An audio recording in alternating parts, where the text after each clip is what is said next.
وہ جو ضابطۂ قبر ہوتا ہے، جو قبر بندے کے اوپر تنگ ہوتی ہے، اس تنگ میں جو تکلیف ہوتی ہے، اللہ رب العزت اس تنگی کی وجہ سے بھی بندے کے گناہ معاف فرما دیتا ہے۔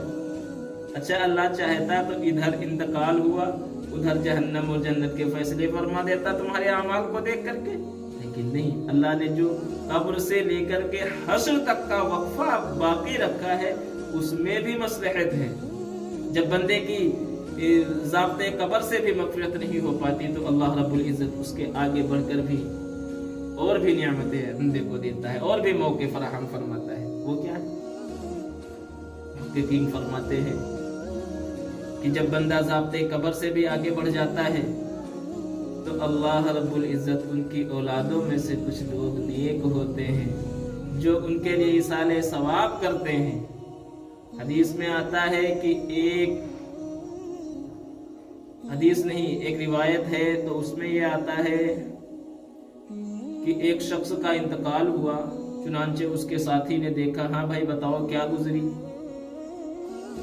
تو فرمایا میرے اعمال تو درست نہیں تھے، میں بدعمالیوں میں مبتلا تھا، اس کی وجہ سے مجھ پر یہ عذاب ہو رہا ہے۔ کچھ دنوں کے بعد وہ بندہ پھر نظر آتا ہے خواب میں، پھر وہ دیکھتا ہے کہ ارے آپ تو عذاب میں تھے، آپ اتنے خوشحال کیوں ہوئے؟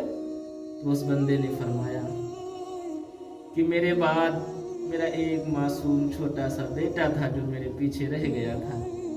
میری اہلیہ کے دل میں اللہ رب العزت نے دین کے علم کا ذوق ڈالا اور وہ اس بچے کو لے کر کے مدرسے گئی، اور مدرسے میں جب میرا بچہ گیا اور جب استاد نے اس سے کہا کہو بسم اللہ الرحمن الرحیم، تو جب بچے نے اللہ رب العزت کا نام لیا تو اللہ رب العزت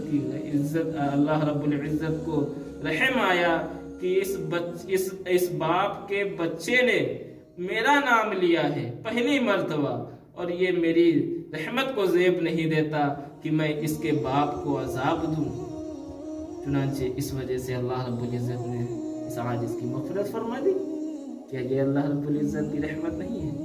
اگر ہمارے عزیز و اقارب میں سے نہیں کوئی نیک تو اللہ رب العزت ایسے لوگوں کو لگا دیتا ہے، یعنی دنیا کے اندر جتنے اللہ کے برگزیدہ اور مخلص اور متقی بندے لوگ ہیں، وہ لوگ جو دعائیں مانگتے ہیں یا اللہ تمام مرحومین کی مغفرت فرما، ان دعاؤں کا صلہ بھی تو ہم کو ملتا ہے۔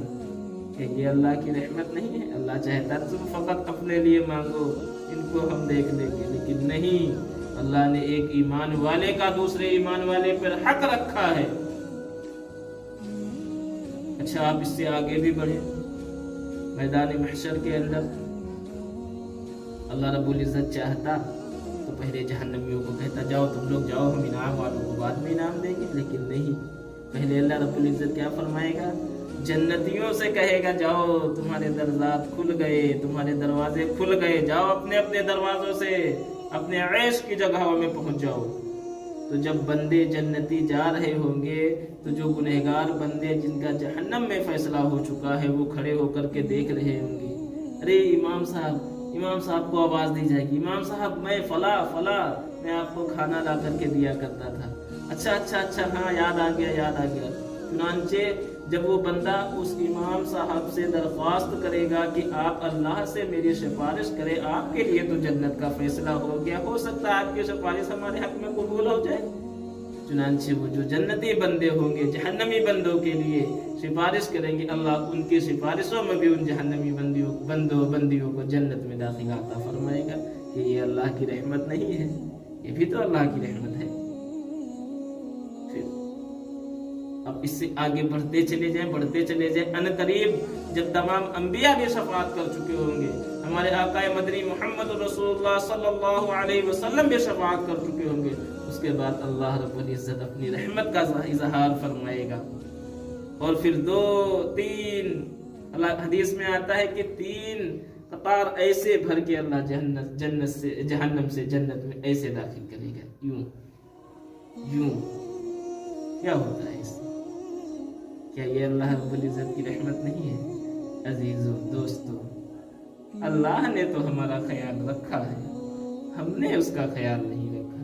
تو ہم کو بھی یہی چاہیے کہ ہم اللہ رب العزت کی اطاعت و فرما برداری میں اس طرح سے لگ جائیں جس طرح اللہ رب العزت نے ہم کو جنت میں جانے کے لیے رحمتوں کے دروازوں کو کھول رکھا ہے، اسی طریقے سے ہم بھی اللہ رب العزت کی بارگاہ میں اس طریقے سے سرگو ہو جائیں کہ میرے کریم رب، اب میں جو ہوا اب نہیں ہوگا، اب میں خالص آپ کی عبادت کروں گا، اب میں وہی کام کروں گا جو آپ کو اور آپ کے محبوب علیہ السلام کو پسند ہے۔ چنانچہ اللہ رب العزت سے ہم سب مل کر کے یہ دعا کریں، اللہ رب العزت ہم سب کو اپنی رحمت سے حصہ عطا فرمائے، اپنے محبوب علیہ السلام کی شفاعت میں حصہ عطا فرمائے، ہمارے عز و اقربا اور تمام متعلقین جو نیک لوگ ہیں اللہ ان کی محبتوں کو ہمارے دلوں کے اندر زندہ فرمائے اور ان کے دلوں میں ہم عاجزوں کی محبت کو زندہ فرمائے۔ اللہ رب العزت آپ ہی کرم فرمانے والے ہیں، آپ ہی کرم فرماتے ہیں، آپ ہی ہماری بیچارگی اور بے بسی پہ کرم فرما کر ہم سب کی مغفرت کے فیصلے فرما دیجیے۔ وآخر دعوانا الحمدللہ رب العالمین۔ السلام علیکم ورحمۃ